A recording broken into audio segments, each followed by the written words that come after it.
farm appeared in my life at its rightful time. It was fantastic and fun, contagiously crazy, busy and brash as all hell.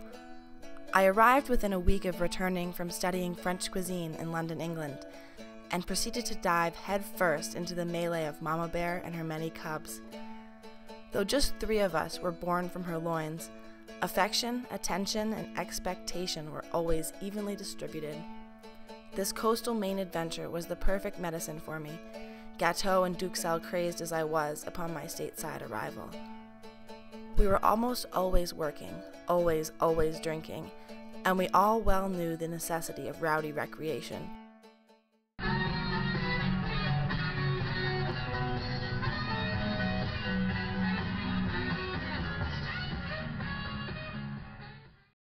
Dirt and shit were dear friends, as were the sun and the snow. The animals became subject to equal parts care and harassment, though they were our compatriots nevertheless, and thus participated in all of our antics. Ne'er was fire absent from our escapades, whether in the field at the Ponderosa or in one of 2 life-saving antique wood stoves. Our relative altitude made for high winds, which whistled in from the nearby Atlantic. Beyond the fields of wild blueberries from which the farm took its name stood forests as thick as the oft-escaping dogs could hope for.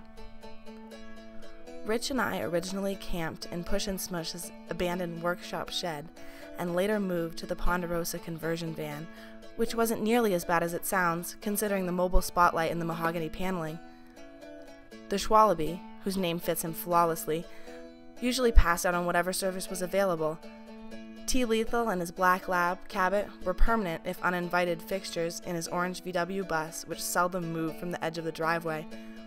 My brother weaseled himself a spot inside the house by wooing Margaret, daughter of Mama Bear, and one of the few of us who could claim any discernible moral code. Natty B and Madge were not technically residents of the farm, but no observer would have been able to detect a division. Apart from this, our core clan, one was never sure who would be on the couch, or, for that matter, the floor, in the morning. Rules were largely absent from our lives. Quiet was necessary only when Mama Bear had a massage scheduled, and the more conscientious of us curbed the most blasphemous of our language around the few who pretended to be bothered by it. We ate well. Beef out of the backyard, eggs were discovered wherever the chickens chose to drop them, any veggies the goats missed when ransacking the garden, and, naturally, blueberries, morning, noon, and night.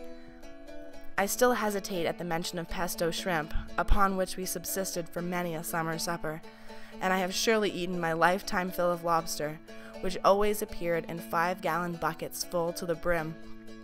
The captured crustaceans could be meaner than snakes, until Budweiser and I discovered one night that they loved to pretend to be airplanes, especially outside the passenger side window of a 1976 F-250 Ranger Lariat. The farm appeared in my life at its rightful time. Moreover, my presence evaporated from the farm at the rightful time. This is not to say that I reflect upon this time with anything near regret. In actuality, not one day passes that my mind neglects this essential chapter of my life, nor the people that made it so remarkable. The Carhart crew proved to be a legend in its own time.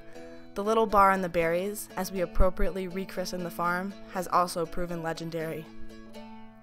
While most of the old crew is still around, and inevitably still tending the fire, my physical absence from the farm does not thwart me in feeling that same warmth.